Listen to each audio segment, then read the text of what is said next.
Meeting. My name is Carol. I'll be your host today, and we will be doing some DBT work. And Christy will be on a little later to explain a little of what that is and what that looks like. In the meantime, I will read from chapter 6.4, Living a Balanced Life, and we'll just await her arrival. Steve's doing good. He came through the surgery well. He's awake. And so now it's just a matter of the hard stuff of the physical therapy. He'll be in the hospital at least tonight, and then tomorrow they'll be able to evaluate him for physical therapy. And yeah, good news, huh? Woo! Woo, woo, woo. Relief, relief. All right. Regaining your health and creating a lifestyle that brings you long and short-term satisfaction is an important part of recovery. Avoiding lapses and relapses and achieving long-term behavior change is supported by living a balanced life. Balance comes from finding and pursuing interests that absorb you, achieving your long and short-term goals. A meaningful life is one that is imbalanced. You now have the time and the desire to pursue activities that express the values you identify in your hierarchy of values. Many people do not live their lives in balance, nor in a manner that consistently sustains their values. It's important to note that achieving a balanced lifestyle is just like the other points in our 4-point program. It takes work. Let me get the chat open here. Hello, everybody. Hi, Megan. Hi, Seventh Son. Hi, Steve Hartman. Yay.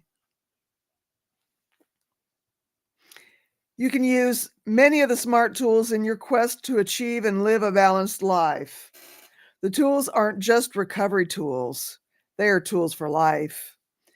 There are two main actions that lead to a balanced life. Understand and respect each of the areas of your life. Change your perspective in the areas in which you are stuck. Here's an exercise, creating balance.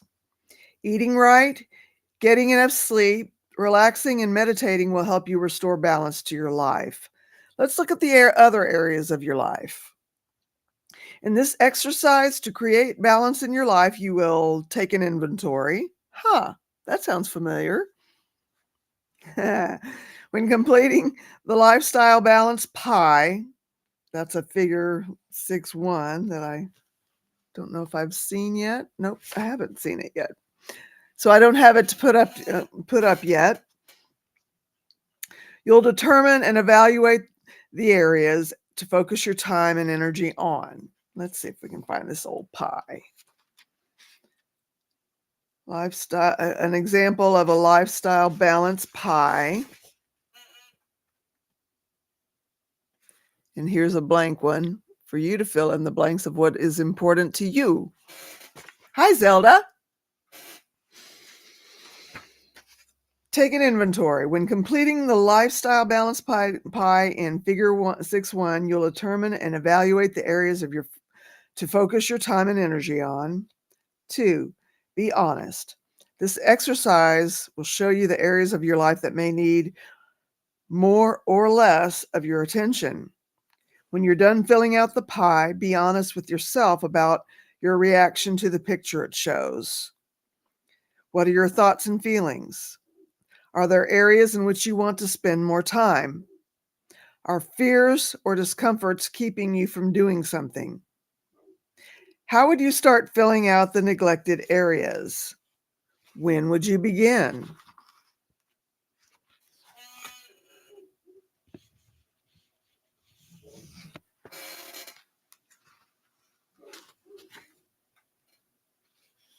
This is number 3, go with your gut. When looking at your pie, you may find several areas that you feel could use more attention, and you probably don't have time to work on all of them at once. Which one is waving its hand wildly and saying, "Me first, pick me"? Follow your instinct. It's easier and more fun. to work on the area you're drawn to first. To be Kant. Hi there. Hey!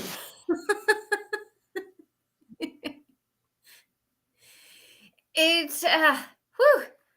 I tell you, living in rural Kentucky is a whole thing. It's just a whole thing. So I don't know about you, but I could use some deep breathing and maybe a guided Yeah. meditation to settle this energy down a little. Let me okay. All right. Let me get this. Can you hear me okay? 482 likes. What do you mean? 482 likes. Who's got that? I only have 3 people here, it says. How did we have 482 likes? You know what? I seen that on another channel. It said they had like over 2,000 likes there, and there was like 12 people in the chat. So I'm not sure if it gets like messed up or what it does, but Well, it's on YouTube there have been people mysteriously unsubscribed that did not themselves unsubscribe from channels. right. I Well, see 5, LOL. Okay, cool. well, hey, one day we'll have 482. All right. So, let's do so typically when you start a DBT session, you always start with some deep breathing and a guided meditation in order to kind of get yourself grounded so that you can be prepared to kind of go through everything that the course will bring up. So let's go ahead. Oh, goodness. We'll do our breathing exercise where we'll breathe in for a count of 4, hold for a count of 4, and then exhale until our lungs are completely empty. We'll do that for 5 times. And then we'll go through a guided meditation and just stay with your eyes closed until I say, open your eyes whenever you're ready. Okay. So, cool. All right, here we go. So go ahead and close your eyes. And we're going to breathe in through your nose for a count of 4. Hold. And exhale.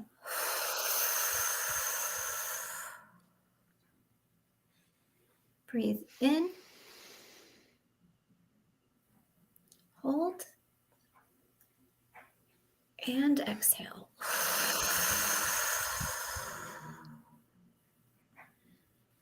Breathe in. Hold. Exhale.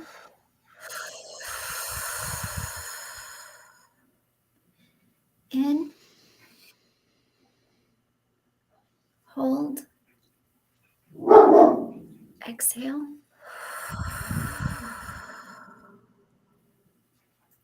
Last one. Breathe in. Hold. Exhale.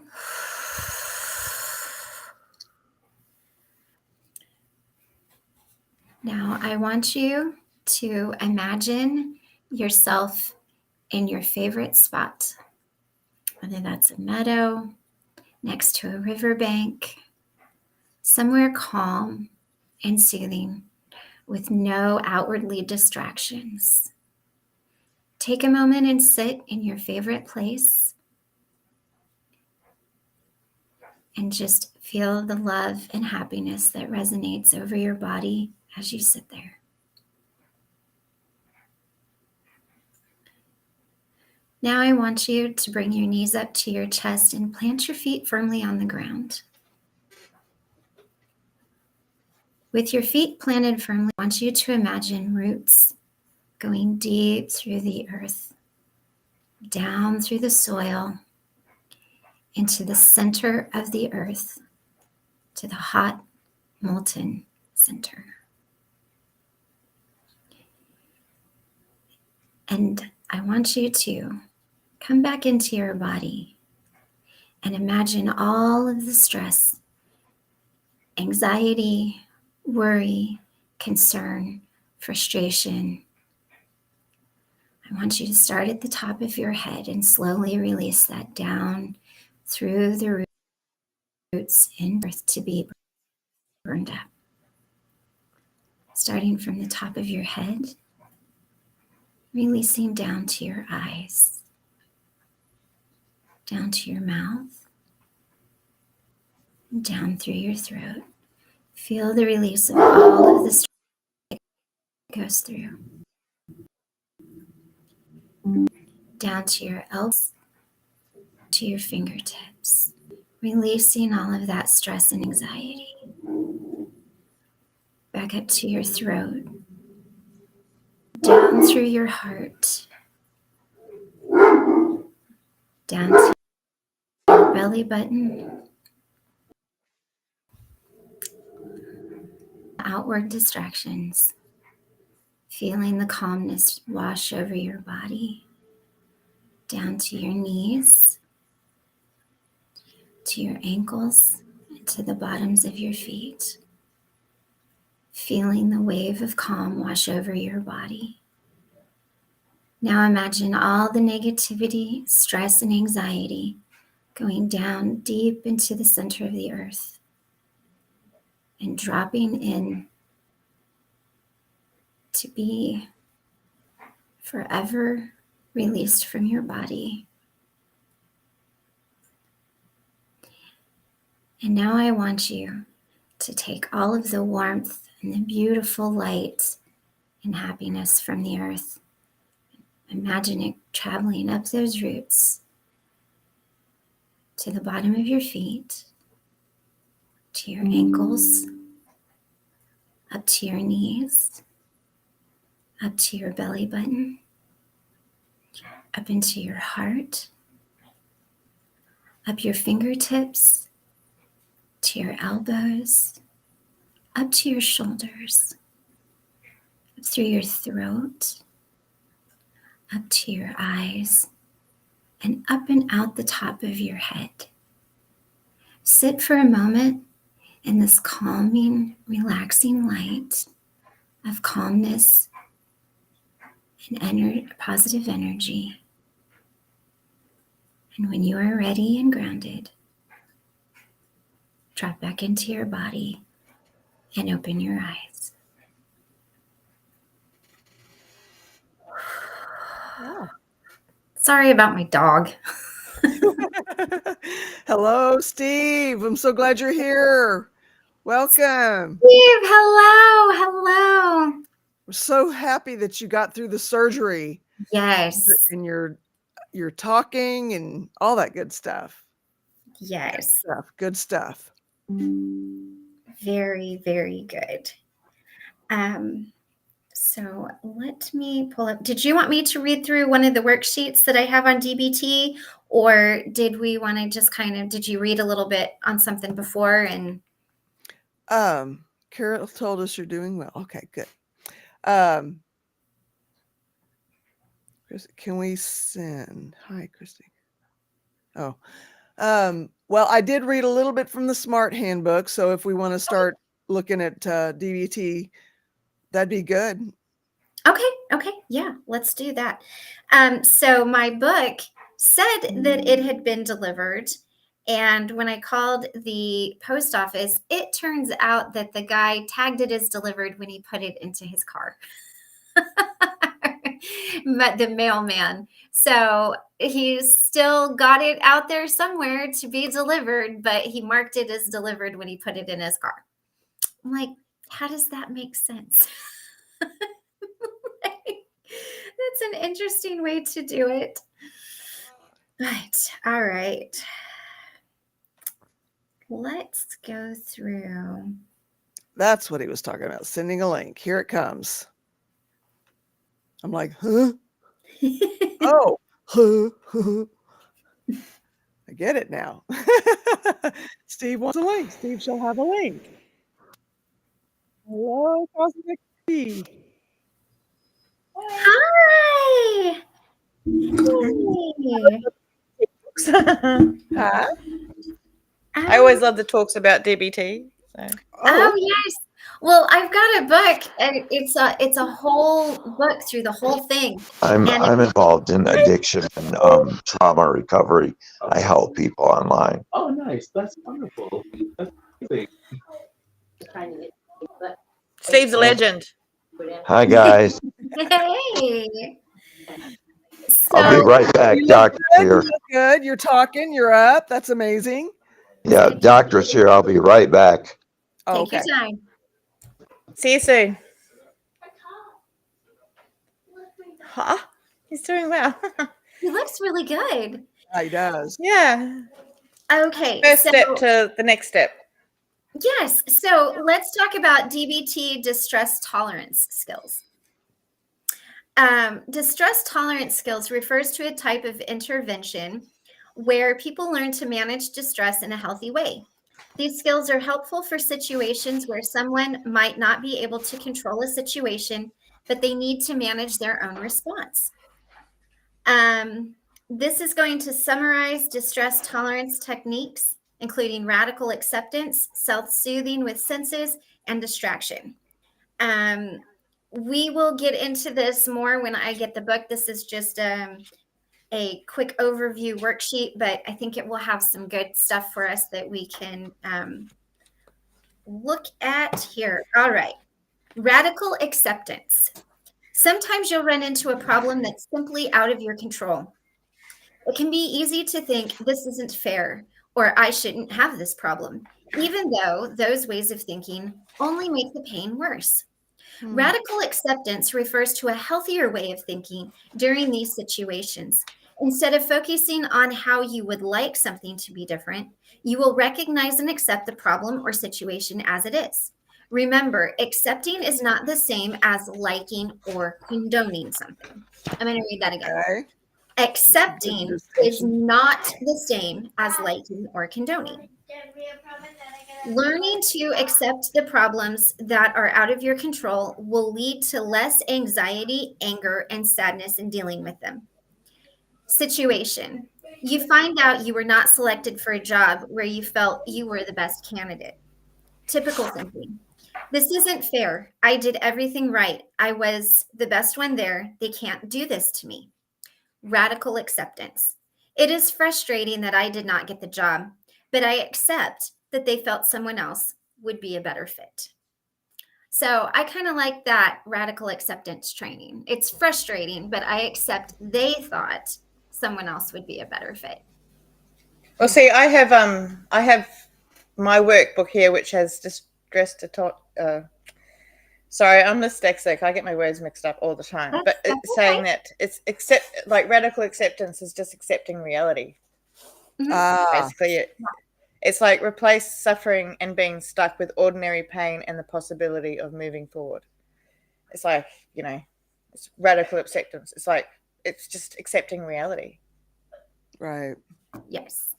And I think kind of changing how it's seen too. Again, here we're just kind of going off of a worksheet. Once I get the book, it's going to put it together a lot more. But Cosmic will be able to interject as well because she's got her book there. Self-soothing with senses. Find a pleasurable way to engage each of your 5 senses. Doing so will help to soothe your negative emotions. Vision. Go for a walk somewhere nice and pay attention to the sights. I think this is what Cosmic was saying the other day about taking a mindful walk. Mm-hmm. Hearing. Okay. Listening to something enjoyable, such as music or nature. Touch. Take a warm bath or get a massage. Taste. Have a small treat. It doesn't have to be a full meal. Smell. Find some flowers or spray a perfume or cologne you like. And that's as far as that goes. So these are that's just a really generic overview of it. Cosmic, did your workbook have anything that you felt would be beneficial to add to it? Because I'm sure you can probably add a little bit more than I can at this moment. Sorry, I was just saying goodbye to my little buddy. So mine has there's a whole bunch of worksheets that you go through. Is there's like little pictures and stuff, and you go beside it and write some things. But mine at the end of it, it's about the goals of distress tolerance, like so which is to survive crisis situations, accept reality, and become free. So you've got to survive the crisis without making it worse. So for me, that was like when I was doing this, it was when I was in a particularly bad situation with my ex. Okay. So what you've got to do is survive it without making it worse. So don't do whatever it is that could make the situation worse. Like for me, it was emailing my Oh. anger. Yeah. So, and that's what I've written. Don't email, don't panic, don't rush. You know, Okay. like, Yeah. because that's my general thing is to panic and rush. And Okay. that's what I'm going through right now with my most recent ex, is that I'm trying really hard not to email him, even though it's like waiting. So I'm using this for my Nice. new one. Right on. And accept reality. Yeah, Yeah. and it's like replace suffering and being stuck with ordinary pain and the possibility of moving forward. So what I wrote, which was, you know, beginning of the year, bad year, it's not the end of the world, you know, like Okay. so I'm trying to rationalize the fact that I am not the one. I'm not going through what there are worse things in the world than what I'm going through. So, you know, it's like that's not to invalidate what I'm going through. It's just saying like there are worse things happening right now. And to become free of having to satisfy the demands of your own desires, urges, and intense emotions. So it means stop. For me, I wrote down stop risky behaviors and slow down, because I run like I'm ADHD too. I'm like everywhere. So I need to slow down and take a thought before I do anything that may cause more. Cause more problems to the situation. And this is for every situation, like, and you kind of need to go through this for every situation you're going through when you're in a crisis, you know, and sometimes you don't know you're in a crisis. Yeah. So that does happen. yeah, so you don't know that you're in crisis mode until like you're like, I don't know, maybe halfway through you're like, oh god, I'm in crisis. So Sometimes I don't see it until I'm out, you know, out the other side. Well, that's exactly right. Like half the time I don't know I'm going through stuff until I've finished. That's why my friends are now they need to veto everyone who comes into my life, because I'm not a good, well, I am a good judge of character, actually. My first instincts are generally correct. Okay. It's just that I'll move forward through those instincts because I feel like they're not right. Like I'm just being overly protective of myself. Yeah. But in the end, it turns out that first instincts tend to be correct, I find. Yes. So the crisis survival skills, which is on the next page. Mm-hmm. So there's a stop skill. I have to go back and find it. So it's like stop. It's like there's this thing we can do where you stop. It's part of the earlier part of my book, but I'm sure when Christy gets her book, it's going to come up. It should be part of the worksheets and all that sort of stuff. But it's like there's this thing where you can stop. It's like halts, I guess. But Okay. yeah, it's halts, but different meanings. But stop is I'll have to. I'm sorry, I wasn't prepared for this. Yeah. And then you have to look into the pros and cons of things, and tip your body chemistry, which is like checking out where you are within yourself. Okay. Okay. Yeah, like how you're feeling about it. And distract with wise mind accepts. That's another thing I have to go back and have to see what that phone. I'll have to next time. I'll make notes. And then you self-soothe with the 5 senses, like you know that 5 senses things. 5 things you can see. Okay. 4 things. I always get them wrong. See, now this is all new. This is all new to all of us, more than likely. It's definitely new to me. Well, the 5 senses thing is actually probably the best grounding technique I've ever come across, because it's like it brings you back to yourself. Like if you're having a panic mode, if you do the 5 senses, like you're like, I have this disassociation problem. Like sometimes I'll disassociate from reality, and but doing the 5 senses brings me back to reality, because I know I can see 5 things, hear 4 things, touch, or whatever the order is. Sorry, I've got rainbows all over me right now. And then you've got to improve the moment. That's the last part of the crisis survival skill, which is, you know, I wish it's like, I guess improving the moment is whatever it is for yourself at the time. I don't know what it means. Like just make yourself feel better in whichever way, hopefully without using what's the word? A toxic thing, like I'd say alcohol. Myself right now, alcohol would be improving the moment, and even though I know it's not, it doesn't. But for most people, improving the moment is just making sure that it's not as bad as what you think most of the time, unless you're, unless stop. I found the stop. So unless your house is burning down, this is the catastrophe scale. Like there's 1, everything's fine, you're alive, you're breathing, you're fine, and then 10 is house is burning down. So you got to put yourself on the catastrophe scale.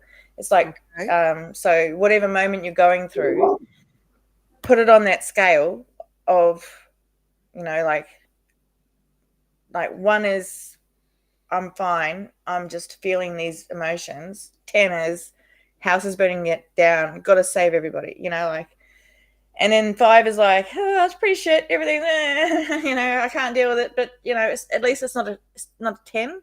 It's like putting things on a scale. It's like rating your own emotions, I guess. That was actually something my daughter was taught when she was in year 2. So she was, because me and her, we're catastrophic thinkers. So, as soon as anything happens, we always think the worst. But so this stop thing, which I think is really important, is, so it's STOP, stop. Okay. S stands for stop. Do not react. Stop, freeze. Do not move muscles. Your emotions may try to make you act without thinking. Stay in control. T is for take a step back. Take a step back from the situation. Take a break. Let go. Take a deep breath. Do not let your feelings make you act immediately. Okay. O is observe. Notice what's going on inside and outside of you. What is the situation? What are your thoughts and feelings? What are others saying or doing? And P is proceed mindfully. So that's like in your wise mind. So that's like, instead of being reactive or emotional, what is it? Those other 2, be in your wise mind. So that's what happens when you stop. You stop, you think about it, and then you react. But proceed mindfully says act with awareness in deciding what to do. Consider your thoughts and feelings, the situation, and other people's thoughts and feelings. Think about your goals. Ask your wise mind which actions will make it better or worse. So that's the stop process. Like, you've got to stop. And I think in a lot of ways, that's something that doesn't happen a lot these days. We're mostly all reactive. And that was something that I watched a video yesterday, like from the Diary of a CEO. It was the guy who was he was like the chat up king or something like that, and he's chained, and he said that I don't know, there was a lot I didn't agree with what he was saying, but there were some things that I agreed with, and a lot of it is like we react too quickly, and sometimes we need to take a minute, take a breath, and then decide. Okay. Yeah. So I think that's all about, I think that's what stop's about, like just stop, take a minute, decide. Okay. I can make this worse or better. And generally I'll stop. I'll be like, I'm ready for a fight today. I'll make it worse. But yeah, and I'm getting out of that. But yeah, that's, I reckon the stop skill the distress intolerance, which I'm sure, Christy, when you get your book, will be part of it. Yeah. And so changing your body chemistry. That's so. Say if you're in like a heightened moment. I think I spoke about this earlier. You can change your body chemistry by changing the temperature. So if you're feeling really hot, ice cube. If you're feeling really cold, hot water. Go have a hot shower. You need to change your temperature, and that tends to take you out of the moment. Yeah. Intense exercise apparently also helps. I'm not so into that, but fine. It's right there in the book. I was like, not for me. Next to the book. Paced breathing. That's like pace your breathing by slowing it down. Like when you tend to be in a heightened anxiety mood, you breathe shallowly. Yeah, or you hold your breath. Like I find myself holding my breath a lot, and I don't even realize because I'm always in flight mode. Well, I'm always in flight mode basically. So I find myself holding my breath, and that's something that people with anxiety tend to do a lot, and that's one of the reasons why breathing is so important, because like if you and like unclenching your jaw, even like take a breath, just feel what's the tension in your jaw, unclench your jaw, have a sip of water. And also the paired muscle relaxation, that's like where that's what Christy did earlier, and I'm like, I don't have the attention span for this. But it's like, like I do it a lot quicker. I'm like, feel my shoulders, feel my legs, feel my whatever. But it's It's a thing too, like you will also hunch up your shoulders. So even just relaxing your shoulders. DBT is really one of those things. It's not something you can skip around on. Like you have to start at the beginning and go through each one because they build on each other. So it's not like something you can sort of skip around. And the book that I'm getting is to actually guide and teach people to do it. So you're going to have a lot more. It's not just going to be like, hey, here's a worksheet. Because this is kind of like what you're getting now is kind of like me handing you an algebra math for you to do, but not telling you what you're supposed to do. It's like, okay, figure out these answers to the problem. You know, so it will make more sense. Condensed. Mine's condensed, whereas and quite little, whereas I'm sure yours will be like way more. Like mine was only meant to be a 12-week course, and then all of a sudden we're meant to be all healed. But what does DBT stand for? The acronym? Dialectical behavior therapy. Okay. Sorry. That's it's based on cognitive behavioral therapy. It's like an offshoot. And instead of it being just about controlling or changing your thinking, it's also mindfulness is a large part of it, which they've discovered is more helpful than just cognitive behavioral therapy. But it's still fairly new, and studies are coming out, but they're showing that the mindfulness thing actually helps because it you can't just change your thinking in a second, Yeah, that's true. I don't know. Can you guys see that? Yeah. That's your book. That's what's coming. Yeah. Okay. That's the one that's in the mailman's. In the mailman's car. Yes. Okay. And who's it by? It is by. Let me get back to it. Lane, Lane, Peterson, Pederson. Here, do you want me to put it up again? So if somebody wants to screenshot it, I think she might be the originator, isn't she? he. Oh, okay. He. Sorry. Yeah. Yeah. No, I think it was actually invented by a woman. It's with Courtney Sidwell Peterson. Okay. Yeah. So there's two. So I can put the link in the group. Oh, okay. Yeah, that'd be great. And that way. And then I can just repost it as an actual clickable link. Yeah. Okay.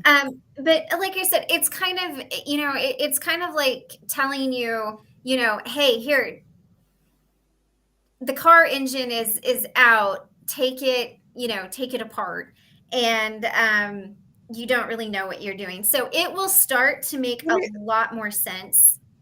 Let me see the book one more time, if you would. Yeah. If you don't mind. No, not at all. Because I may be able to get it to come up on Kindle. Oh, you might be able to. Okay. Dialectical behavior therapy. What's it say right under that? Skills training manual. Here, I can actually, let me send this link. Do you want me to send it to you in Messenger or to the group in Messenger? You can send it here.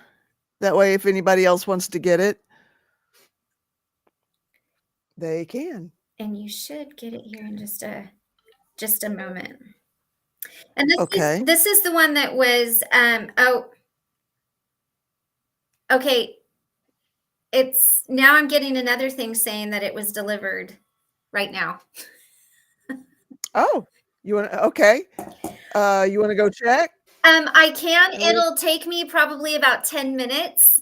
Do you want to? Oh, you got to walk. I forget. Well, I mean, I can drive, but it's about a quarter of a mile down there. Okay. A long way to your letterbox. Yeah. I when I tell you I live in the sticks, I live in the sticks. I remember I used to have to take. I've mainly lived in rural areas. This is probably the most suburban place I've ever lived. Like, you can see my neighbor's house right there. That white stuff, that's my neighbor's wall. So I can touch their wall. I'm just like walking around the house going, oh my God, I've never lived this close. But I've got a really great view out the back, so it's okay. There you go. Yeah, but it's just like, I've never lived in suburbia like this before. It's, well, not since I was a kid. I guess very it's not strange. a Kindle edition. Maybe we could do a look inside, though. Well, if you want, you guys can talk real quick. I can drive up and grab it and then come back. It's just going to take me about 10 minutes. So let me go do that. I mean, I will drive and not walk. So give me a few minutes. And I'm gonna mute my mic so you don't hear Mikey go nuts. But you can look at my pretty decorations. Okay. Dialectical behavior. Peterson. It's a really interesting. Like, I did some research before I started the course. I had for me to start it. It took 3 months for me to get in, and then I had to stop after 4 weeks because of court dates and stuff. But I'm really lucky that I have a psychologist who's a clinical psychologist who actually is a DBT facilitator, practitioner. I don't know what you'd call it, but yeah. So we work on that a lot during our meetings. Like yesterday, the incident with my son. I spoke about that a lot, and my reactions. Have you talked with them, or have you heard from him since then, or my son? Oh no, yeah, he lives with me. Actually, I slept through my alarm this morning, and I woke up because normally I get up at 5 a.m. to make sure that he's ready for work, because this is his first proper job type thing. He's only 20. He's 23. And I was still asleep at 6 o'clock, and the first thing he did was give me a hug. I'm like, because I'm still like half asleep. I'm like, what's going on? What do I do? And he's like, I just want to start the day out better than it was yesterday. And I'm like, oh, yeah, I know, right? And he bought me McDonald's coffee. Well, he bought me breakfast this morning. That's amazing. Managed the coffee. I know, like, honestly, look, I don't have a relationship with my daughter, but I know she's out there being independent, and I'm so proud. But the relationship I have with my son it's caused problems. That's one of the things that that in the video that we're watching yesterday, where they try and separate you from your children. And if you're too close, they get a little bit jealous.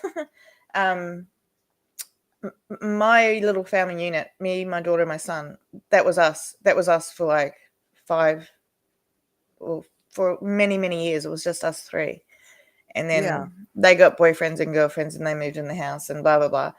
But it's always been us as a tight little unit. We were always, a band, and anyone who came into that had to accept that that's who we were and that's how we were. Yeah. And that my kids Right. come first. And a lot of people, like, I guess especially narcissists, don't accept anyone else being part of your focus. And I think Yeah. yeah. And especially if they sense a close knit thing. Yeah. That can't happen. That won't do. Yeah. Well, see, me and my kids are trauma bonded. Yeah, because we've been through a lot. So there's a trauma bond with my children that I recognize that isn't quite healthy, probably. Because I kept up the guilt. I kept apologizing for the situations that I think I said yesterday, I kept apologizing for the situations I put my children in that were actually kind of out of my control. So there came a time where I'm like, you've got to stop making me apologize for stuff that I couldn't control. And I'm sorry that we went through that. I'm sorry that we all went through that. And if I could have made different choices, I would have. But you don't know until you know. And hindsight's wonderful. Yeah. Zelda asks, so mindful meditation is a big part of DBT? Yes, it can be. There's two different versions. Like for me, I can't do the visualization. But then there's breathing, or you can do like mine is breathing in, not my circus, breathing out, not my monkeys. But you can change it to whatever, I do the easier ones because I've got such a short attention span that I'm like, okay, I can do that for like 2 minutes. And I've got this app on my watch, mindfulness app. And that comes up, I think it comes up whenever my heart rate gets a little high, to be honest, which is like a lot lately. And it's like, you need to take a breath. And so I'll like look at it for a minute, and it's like breathing in, breathing out. It's part of the Apple Watch thing. But even then, I can't finish it because my attention span is like, oh, look, squirrel. Squirrel. We don't even have squirrels. Yeah. Yeah. Yeah. The thing is, don't say sorry too much. Help it, but at some point, there just has to be an understood that it is what it is. Yeah, and you're doing the best you can with everything you've got. Like I'm so pleased and so proud. You're doing amazing. Yeah. Well, good. Right on. Yeah. But as far as mindfulness, I struggle with it a lot because I don't like ADHD. So I don't have a lot of it has to be quick. So the box breathing thing is good. So I can do that 4 times and then I'm good. So that's the holding it, like that's what Christy started with. So it's there. All right. Whew. Let me catch my breath. Okay. Were you guys, did I interrupt? No, it's fine. We were just I'm just watching. We were just carrying on the conversation. Oh, okay. Yeah, I'm just watching what Stashi's saying. Yeah. Oh, all right. Yeah. Carrying on the conversation.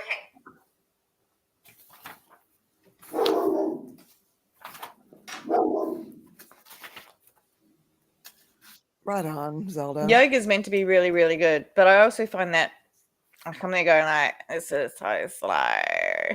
So when I was into yoga, which was over 30 years ago, it was amazing. And I don't know why I haven't gotten back into it, honestly. There's no good reason.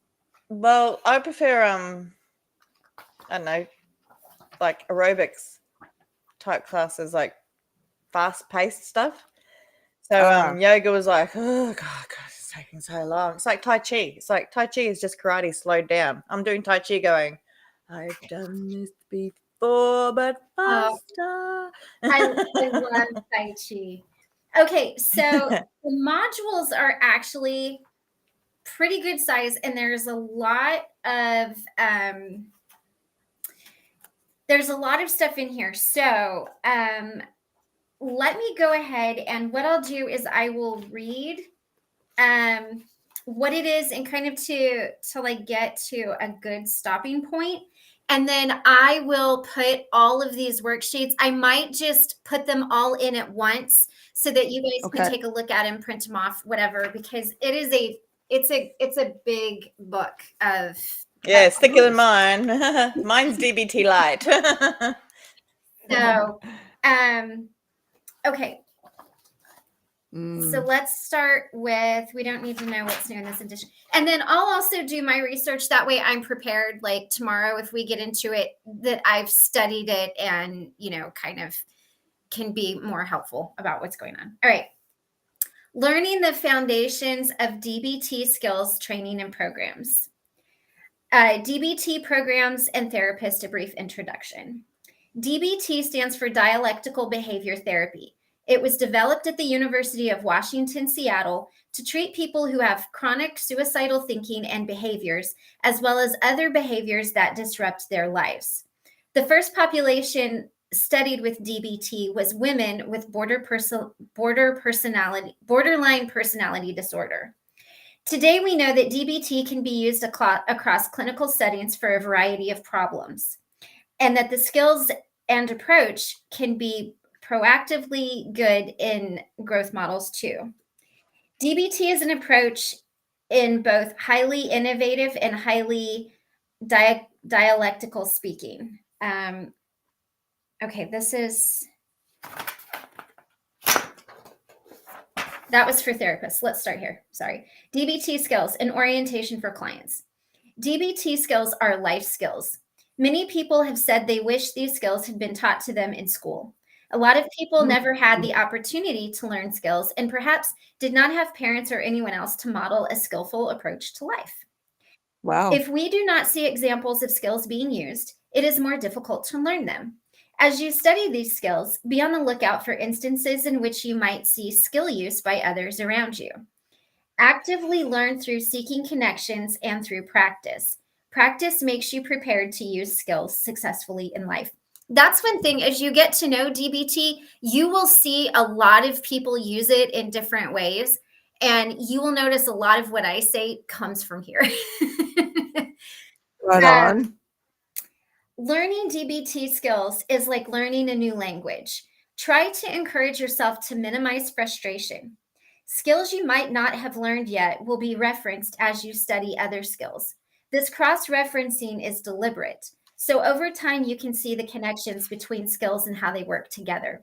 That's why you can't just pick and choose one thing. It really all ties in to make a nice package, but you kind of have to go in order. When we learn languages, we have limited meaning until they are put into sentences and then into conversation. Skills work the same way.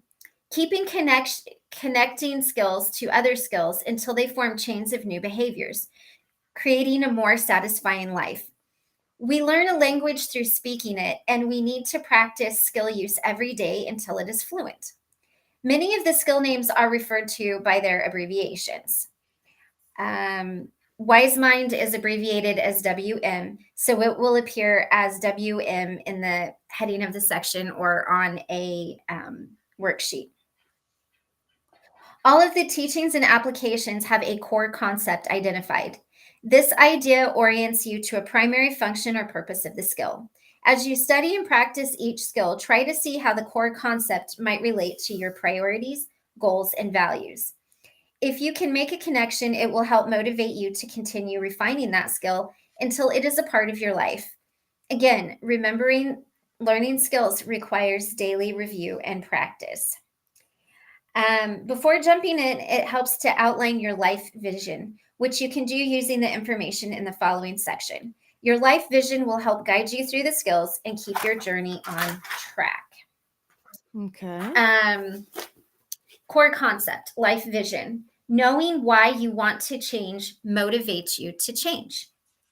Okay. Okay. A vision for your life helps to define your priorities, goals, and values, and the roads you want to explore on your journey. Fill in each section of this worksheet and refer to it often. Do not judge what you write down. It is your vision based on your wants, needs, and dreams. You will start with a big picture and then fill in details.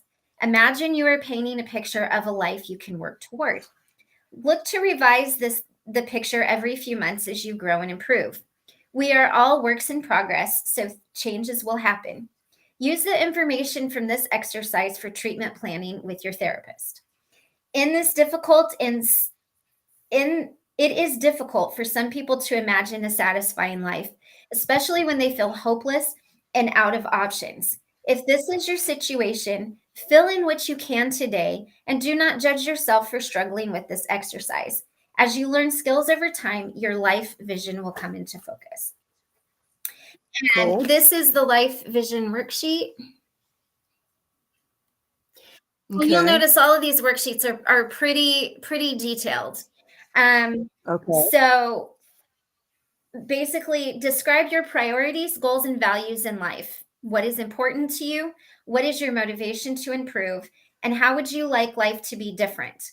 What will you be doing if you managed life more effectively? What are your dreams in life? So then the lines underneath it are mental health, physical health, chemical health, which is avoiding drugs and alcohol,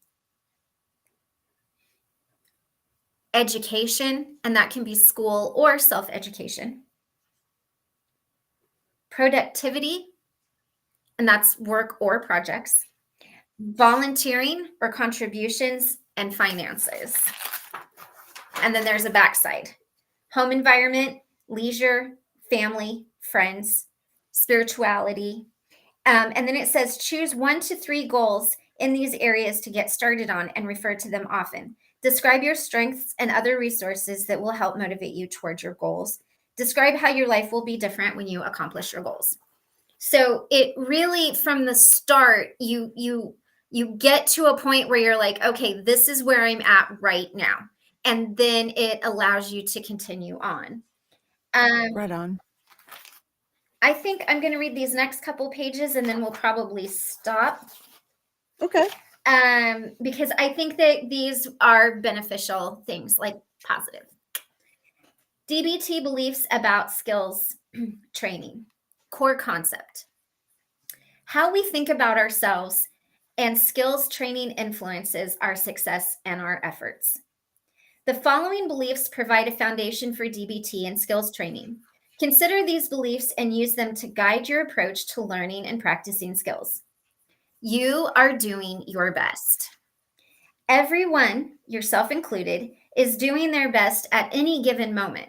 None of us want to make mistakes, offend. You know what? That's worth repeating. Everyone, yourself included, is doing their best at any given moment. Yeah. I like that. Because if you think about it, you really are. You're doing as good as you can do in that moment. And what that looks like how we handle, there can be people who have stuff going on behind the scenes that you don't even know about that look so put together and happy and and you would never know. And then there's other people who just, they're not. I think that's most people. And then there are other people that, at any given moment really don't manage their emotions in a good way. And you know it. Like my brother, I told a story on him. He's one of those people. Like when he was little, he's not that way anymore. But when he was little, it was very hard for him, let's see. When you or someone else is struggling, remember this belief and dialectically balance it with the next belief. What does that mean, dialectically? Dialectical? What is that? What are they saying that word means? Let's look up the definition. I was just thinking, do you have the biosocial theory in your book?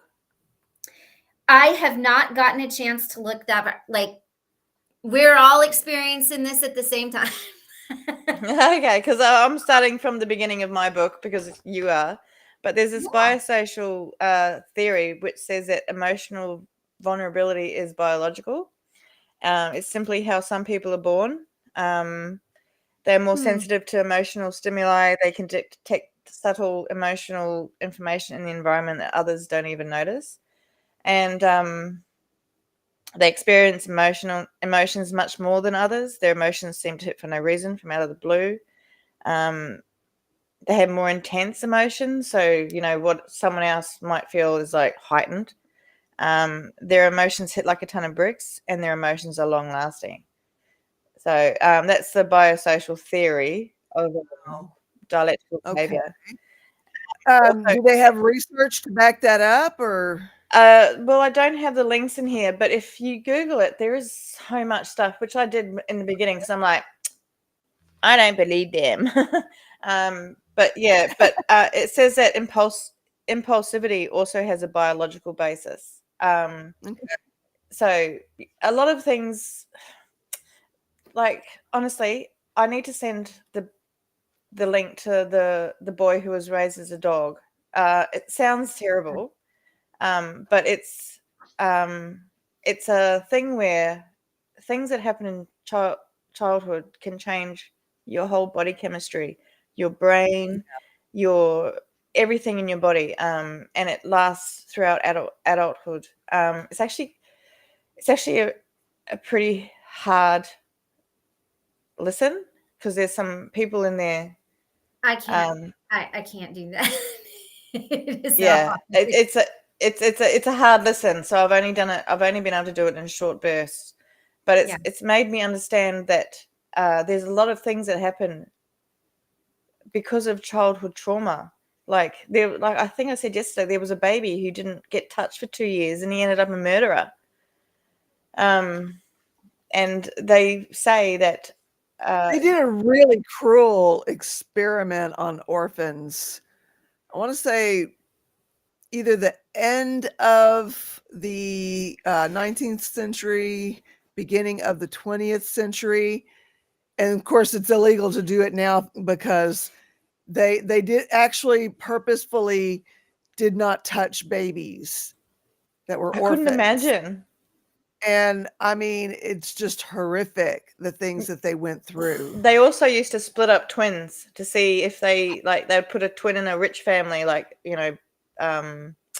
say if they were adopted, they'd put one twin with a well-to-do family and another with a poorer family, and they'd see what the outcomes were. And these kids didn't even know they had siblings out there. And that's one of the reasons why I don't believe Asperger's should be a term, because that was Asperger's. The guy who it's named after actually worked for the German government at the time. I don't want to say some words that might get us. Yeah, he worked for the German government at the time, and he did studies on children, and that's when they learned about autism and so high functioning and low functioning. And also people with autism sometimes don't. I don't know, myself personally, I don't like the term high or low functioning, because it's just we're functioning. As long as we're functioning. You're functioning as you are designed to function. Or Exactly. as you makeup. We're doing the best we can, like sometimes I'm high functioning, sometimes I'm low functioning, like there's no one particular way I am. But so, but they're also saying here regulation action is harder for some than others. So BPD is not something you're born with. It's a environmental behavior. It's like you're not born with BP, like borderline personality disorder. It's something that's created from intense trauma, generally from childhood or whatever. But a lot of this is saying that like they cannot control behaviors linked to mood. That's why I think this particular book is meant for people with borderline personality disorder because it's describing poverty. But in general, well, maybe we all have a little bit of that BPT, borderline BPT. personality disorder. Yeah. Well, Yeah. it's an interesting thing to look up, but I didn't realize I had it until I read a doctor's report when I was submitting a whole bunch of things. I'm like, when were they going to tell me this? I didn't know about this. I just thought it was, so Well, I've I been. wonder too if people get misdiagnosed too. I got Well, really it happens a lot. misdiagnosed. Yeah. Yeah. I See, believe it happens. Yeah. Well, Yeah. I was incredibly misdiagnosed with bipolar when actually it was autism, and that happens a lot with women, especially considering that women with autism don't present the same way as, well, girls with autism don't present the same way as boys generally, because we learn how to mask and we just do it differently. That's not to say that there aren't similarities. I'm just saying that, I was diagnosed with bipolar when I was actually autistic, and I had a breakdown because I couldn't control my children. I was just like, I have to control my environment, and once you have kids, that's it. It's all gone. And they find out that a lot of women who are diagnosed bipolar tend to be diagnosed after the birth of their first child. Oh. Yeah. So it wasn't. Yeah, it's because you can no longer control your environment. Anything, honestly. Let everything get back into whatever norm's going to be after you've just pushed a human being out of your body and had all these hormones to help you do it. I mean, well, I also had postnatal depression. So like my son, my baby darling who bought me coffee this morning, I didn't feel like he was mine for the first 6 months, because I was just like, I didn't feel a connection. And that's postnatal depression. And like, I was just like, here is this kid who I love. Like, I love makes sense, Hilda. But it was just like, I didn't feel he was mine. I'm like, how could this kid be mine? But like, I loved him and protected him and all that sort of stuff. But it was just like, this is not my kid. I feel like they must have swapped him at the hospital. And then like, he grew up and he looks just like me. So it's like, definitely my kid. But yeah, but it's a thing. Like, postnatal depression is something that happens. And it's also scientific. It's because when your placenta is in there, it's feeding you a whole bunch of hormones, and all that sort of stuff. And then once you give birth, all those hormones are gone. They've found that if they've done studies, I read a lot of things. They've done studies that if they give women these particular hormones straight after giving birth, because they're losing them, we lose them straight after birth, basically. Like, we go from having all these hormones to none. They've discovered that they can give this injection to women and they don't have postnatal depression because they're not missing out on the hormones that they were having, which is amazing. Like, it's like, how is that even possible? But I guess it. Well, there's so many things out there that could help, but they don't care about it because it's women's issues. I don't know. I mean, there's Viagra, but they're not helping. They're not giving, like, women who have babies this thing that could help change their lives.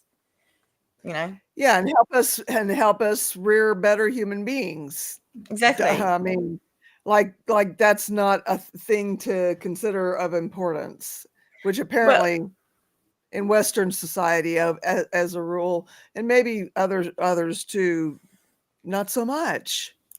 Well, the thing is, that's what I think we were talking yesterday about doctors and washing hands. I don't know if it was on this one. I don't know. I've been watching a lot of YouTube, but they the doctors, who are mostly men, disregarded the fact that midwives knew how to wash their hands and look after the babies. So it took a long time for medicine to learn that, sterility, washing hands was important. But midwives knew it from the beginning, but doctors ignored it. But because they're like, they're just women, they don't know what they're talking about. So, it's just like we, as women, it's amazing. We create, but we're treated. Yeah, we create, but we're treated like. There's been so many advances, but it just feels like everything's going backwards because they're taking away. Well, for Americans, I'm sorry, but they're taking away all your rights to body autonomy. And it's like I'm sitting here over in Australia going, I don't even know where to begin on what to do or say to any of that. Well, it's just, we probably ought not go there, but. Well, but I'm saying taking away rights to body autonomy about everything. Like, even when I have to say, like, I forced my daughter to get the vaccinations because I had to, because she was going into health places, but I took away her body. I took away her autonomy. I took away her choice. She doesn't like needles. I had nothing. I've got nothing against vaccinations or whatever. It's just that I made her do it because if I didn't, then she wouldn't have been able to keep up with her appointments. So I feel like I took away her choice, and I just couldn't imagine. And I said, that's it. You're done now. You've got enough. I'm not going to make you do this again. Yeah. But it's like I took away her choice, and that was so terrible. Well, unfortunately, part of that is being a parent. Sometimes you just, for their own well-being, we have to kind of sometimes take away their choice because we know what they'd choose, and it's not a good direction to go. I know, but I apologized to her for that for like 2 years because she would not let me forget it. So it's like, it's just like, I'm sorry, but at least you get to go to the doctors. At least you get to go into all these health facilities you wouldn't have gone into before. But it still feels bad. Yeah, I know. A lot of things in life do, though. I mean, there's a lot of things we have to do as parents that don't taste good. A lot of things we have to do as people that don't taste good.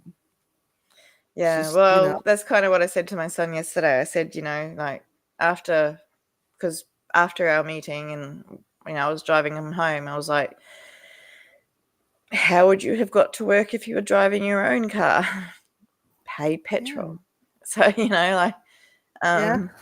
so, and it was, and he said, he said to my sister, like he called my sister, dobbed on me so hardcore.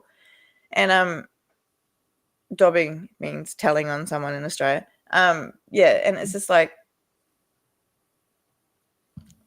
I didn't do anything wrong, but they twist the story to make themselves seem better. And I'm not calling my son a narcissist at all. But that's a narcissistic trait. And that's something that I think a lot of us do. Well, and that to me, what I'm hearing is that someone testing your boundaries. Basically, yeah. Yeah. Yeah. And then he told my sister that he didn't have a problem with paying fuel. It was just my tone. And I says, Jaden, that's my son's name. I'm like, it's 7:00 in the morning. What do you want my tone to be? Cherry? Actually, it's like 5:00 when we were doing this. But yeah, it's just like kids, man. I love them. But I also said to him yesterday that perhaps we need to find him somewhere else to live. And that's not me kicking him out. It's me saying, I will find you a better place where you can have your independence, because as long as he's with me, he won't be independent. Okay. Well, we are what we are, but it's okay for you to develop, your own boundaries and to enforce them. You're okay. It's okay to do that. I've been And you did that. parent. Like, You know, I'm you a did helicopter that, and parent. that's okay. That's okay.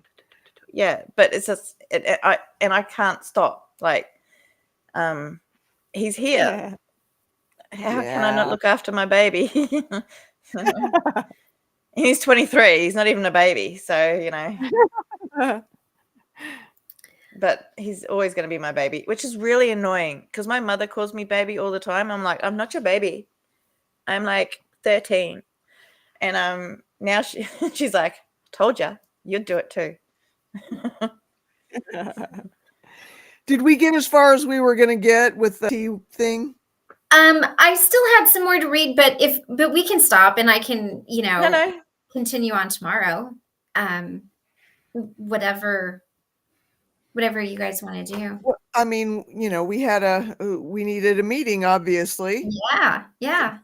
I always need a meeting. I'll continue on with what I've got because this is the first part of the thing. It's like emotional vulnerability is biological, impulsivity also has a biological basis. It does for me, especially being neurodivergent. It also says an invalidating social environment can make it hard to regulate emotions. So if you're being invalidated in your environment, that can, make it hard to be calm and regular, because I find it all the time because I know I'm right about a lot of things.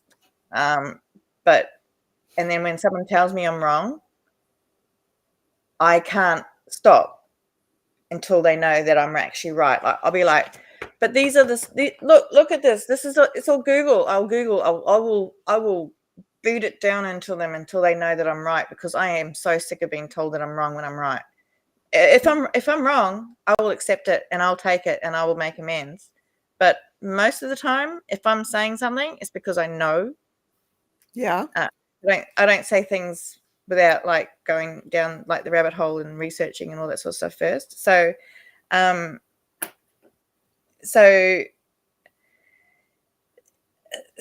it may be say things like, don't be such a baby, quit your blubbering, quit being such a chicken and solve the problem. And normal people don't get this frustrated. I don't know what a normal person is. Yeah. Gosh, golly gee. That's harsh. Yeah, it is harsh. But they're words that people tell you. Like, I got told to get over my recent breakup by my housemate the other day. I'm like, no. I'm allowed to be a bit mad. I don't have to get over it. I actually hate that. I hate those 3 words. Get over it. Yeah, no, that one kind of sends me into orbit too. I mean, yeah, I can move forward, but I may not get ever. Yeah, like I'm just like, get over it. Orbit. I'll give you something to get over. Like honestly, I sound like I'm really violent, but I just say it a lot. Like, I threaten to punch my kid in the face all the time, but I've never hit him ever. But I'm going to punch you in the face. But so there may just be a poor fit between you and your social environment. You may be a tulip in a rose garden. I like that. I like that So too. it may be that you need to take yourself out of that situation, away from those particular people who are invalidating you. Yeah. And that's like saying just leave, but it's not. It's saying to yourself, you deserve better. Yeah. And that helps you in the process Yeah. of towards leaving, because you deserve better. You are a diamond in the rough, or type thing. An ineffective social environment is a big problem when you learn to regulate emotions and actions. So just say, I don't know, just using the addict's terminology, if you go back into that, just say you're clean and sober, and you go back into that environment with the people who are still in their situation, that's an ineffective social environment, because you can go backwards, it says, if others command you to change but don't coach you on how to do this, it will be hard to keep on trying to change. Yeah. So that's what I feel like AA is. It's like change, but there's no help.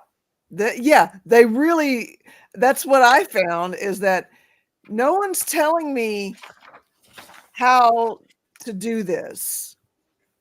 I mean, I know the steps are there, but I can't seem to be making a connection with how this I is did the supposed steps to all out of work order as well. Like, everyday real life. yeah, Can it's just somebody like at least that much? just showing up to a meeting and hearing everybody else's trauma did Yeah, not make me want to stop drinking. yeah, didn't um, either. That's yeah, why and the last one, I did. it Because says, if I'm needing to stop drinking and I'm going to a situation "You are a tulip." where, hey, Kelly, if I'm going into a situation where I come out of it wanting to go and get a drink, well, that's problematic.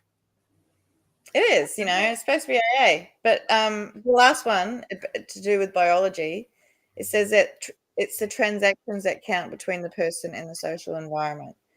Biology and the social environment influence the person. The person reciprocates and influences his or her social environment.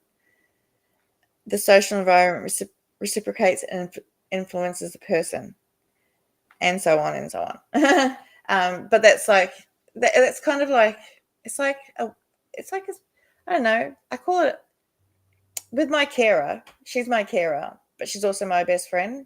So when she's having a down moment, I call it the Ouroboros of care, like two snakes eating each other. Like I care for her as she cares for me, and it's continual. It's like a circle of care.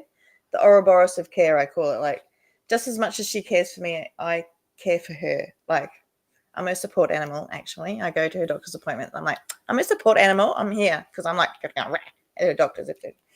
But yeah, it's just like, that's the end of that particular section. That's the first part of it anyway. That's the biology. And a lot of things, like especially addiction, some of it is biological, especially if your parents or family history. Like I feel like I was always destined to be an alcoholic, even though I tried really hard, and it didn't happen until I was like 40. Really? Wow. Yeah.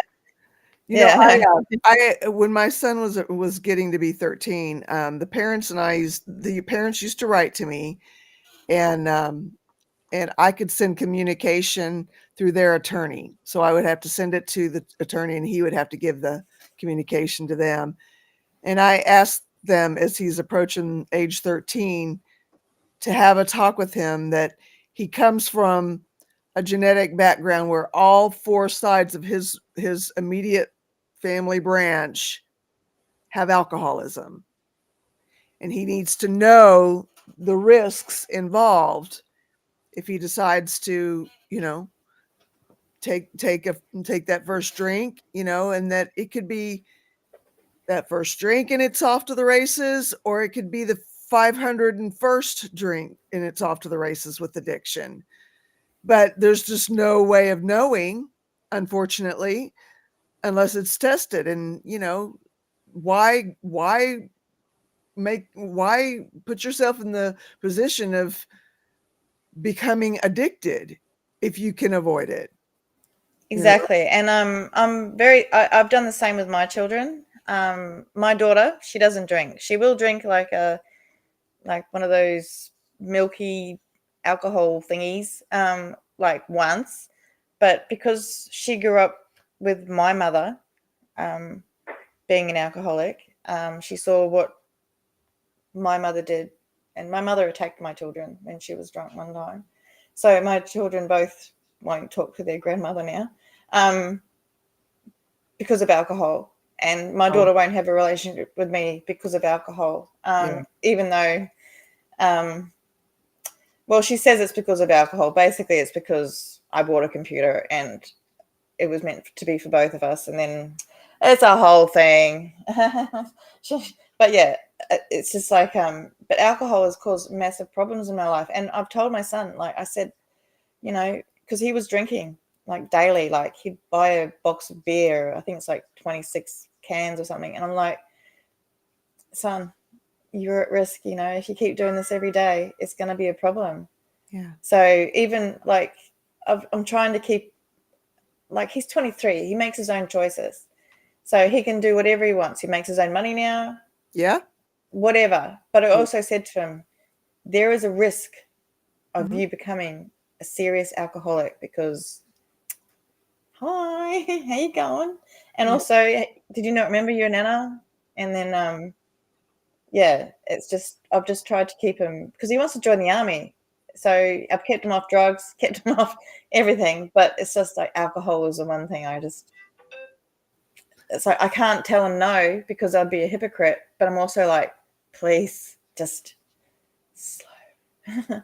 You know, because it's such a risk. And he's only 23. I mean, like, And of course, you know, he's in a culture where, you know, drinking is kind of glorified, and it is like it's a thing. Like, you know, they do shoeies here in Australia. Like, they have a race, like a car race, and then they'll put beer in the shoe and drink it. And I'm like, what is wrong with these people?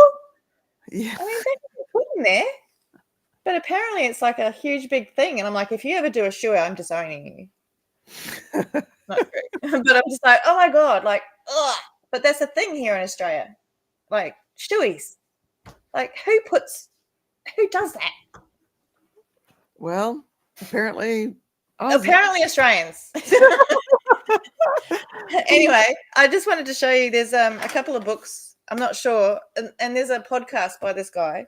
that is amazing, Kelly. If it's appropriate, tell your son that this sobriety and recovery group says congratulations, and that's awesome. And we're so happy and so proud for him. Absolutely. Immensely proud. Yes. Immensely. That's amazing. I'd love to see those kind of messages. Oh, yes. Yeah. That gets a tiara. Come on. There you go. Yes. Come on. That gets a tiara and the royal. I'm wearing my little bat ears, so it counts. I don't have anything. I should go get me a little tiara too, so we can. I think that's awesome. I love Oh man, that's amazing. That is so good. Actually, Yes. Kelly, your name is spelt the same way as my best friend from school, which I don't see very often with the extra E. Kelly with the extra E. So, Nice. yeah, I just wanted to show this book. I don't know, is it backwards?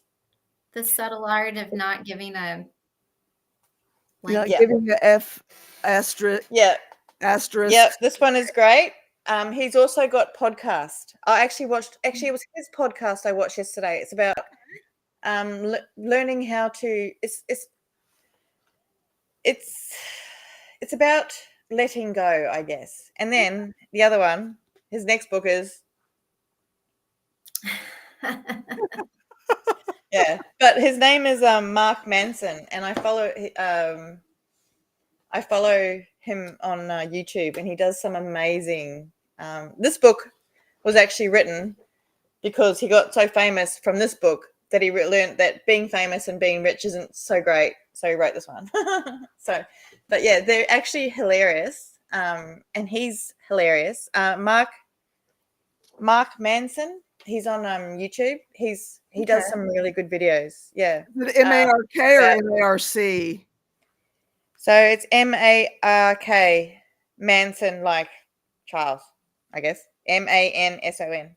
Okay. Yeah. But yeah, no, it's great, and he does some really good videos. Some of them I'm like, yeah, this is for men.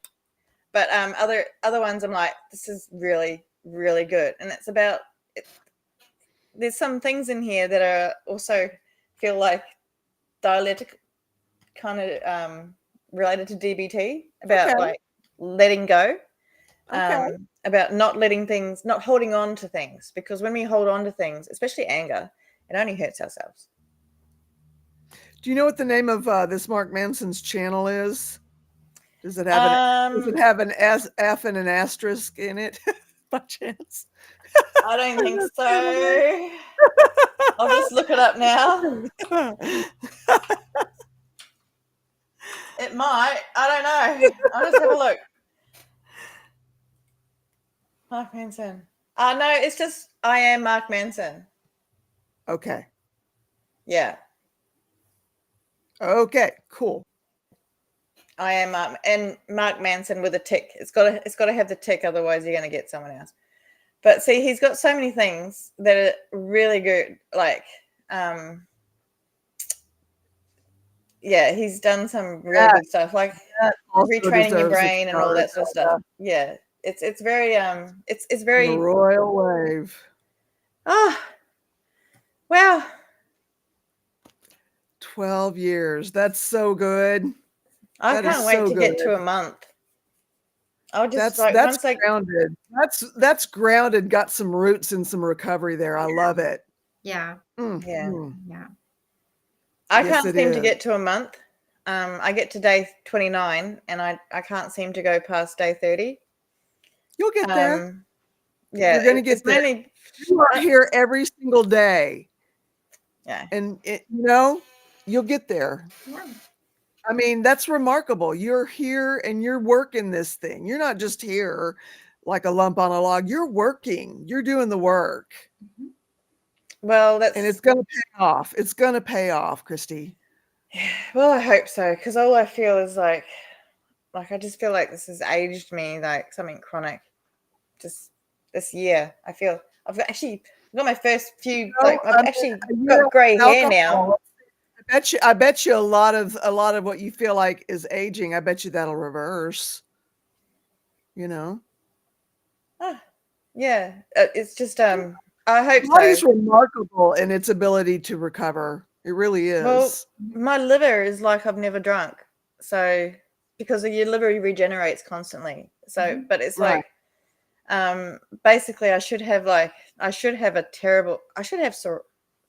cirrhosis. I guess is it cirrhosis? I'm not sure what they call it. But my liver, like I had the test. My doctor was amazed. I'm like, when I do things, I do them properly. So, but yeah, it's like my liver is like I'd never drunk in the first place. Kelly's right. You do look beautiful. Yes. Thanks. And youthful. I know that we see the parts of us that have changed with age. But the rest of the world doesn't see them the way we see them up close and personal. Well, I've always tried to be natural about it. Like I've got friends who do Botox and stuff, and I'm like, you put botulism in your head as much as you want. I am gonna go grow old. I don't care. I love my grey hair and all that sort of stuff. It's just a thing, and I think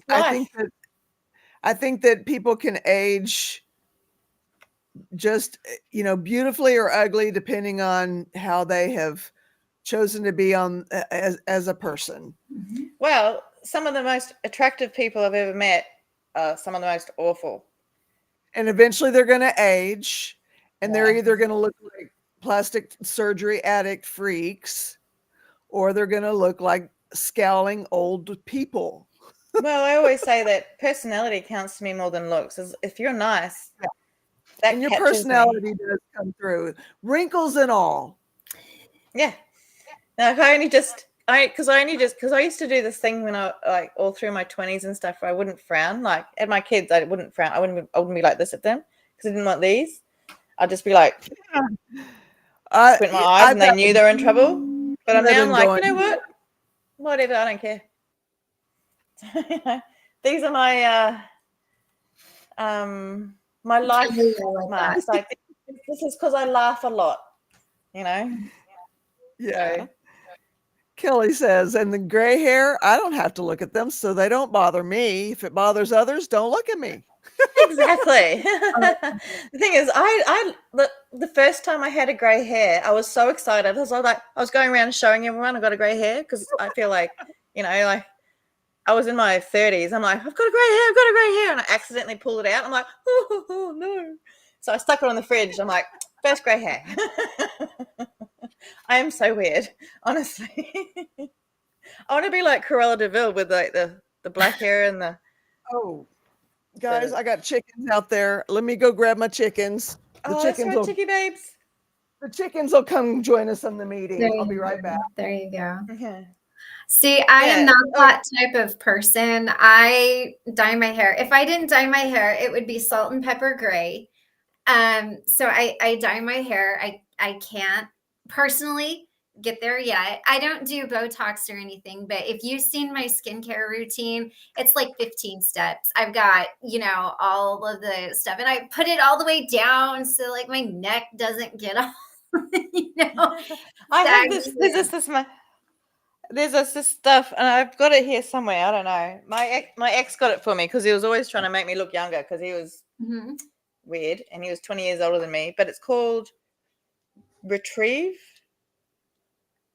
and it's like retinol, but it's like 0.05%. It's like super. It's like more than what's in any other stuff. Whenever I remember, I'm like, I'll put it on here. I can't do retinol. I do hyaluronic acid on my face, but retinol, because you have to be really careful if you. So as a makeup artist for a lot of years, if you put retinol on, make sure you put on sunscreen when you go outside, because the retinol actually makes your skin more sensitive to the sun, and it makes it easier. Exactly. I only ever put it on at night. Before I go to bed. I can't do retinol, but hyaluronic acid, I'm putting that on the back of my hands. I'm putting it on my face, my neck. That's why you look like you're in your 20s. Oh, well, I appreciate that. I've always looked young. My dad, he told me, because he looked half his age while he was alive.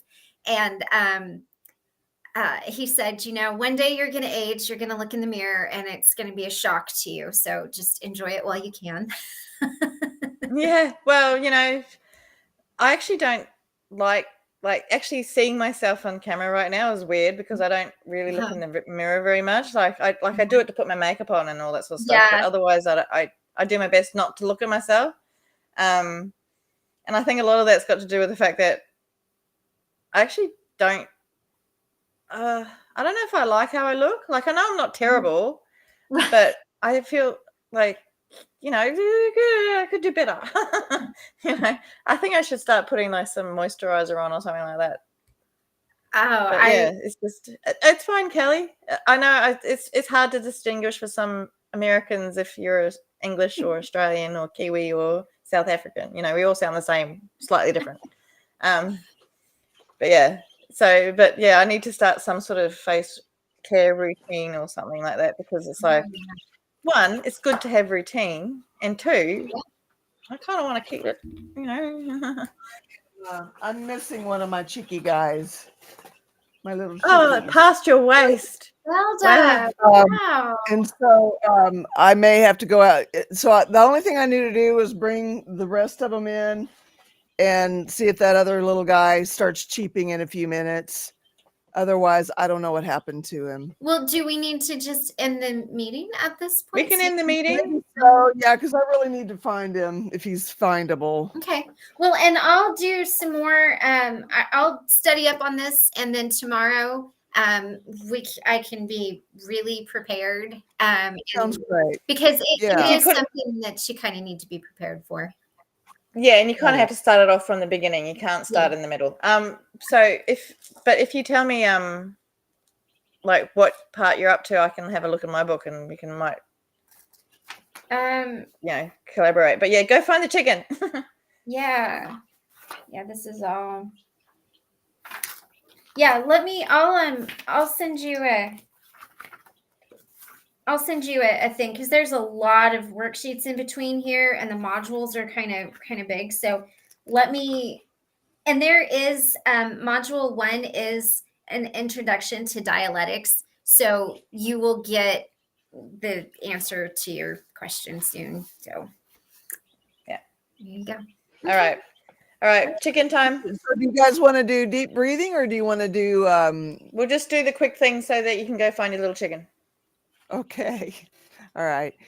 At the end of the meeting, we either like to do deep breathing exercises, as we did in the beginning of this one, and or at least the beginning of the DBT portion, or we like to have a moment of silence for the person still suffering in their addiction, for the person who is struggling to recover, because we know that's real, and also those we've loved and lost.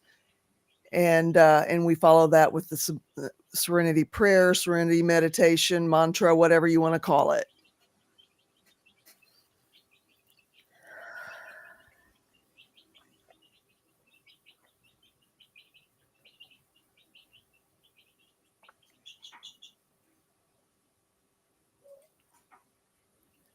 Grant me the serenity Grant me the serenity to accept the things I cannot change, to accept the things I cannot change, courage to change the things I can, courage to change the things I can, and wisdom to know the and difference. wisdom to know the difference.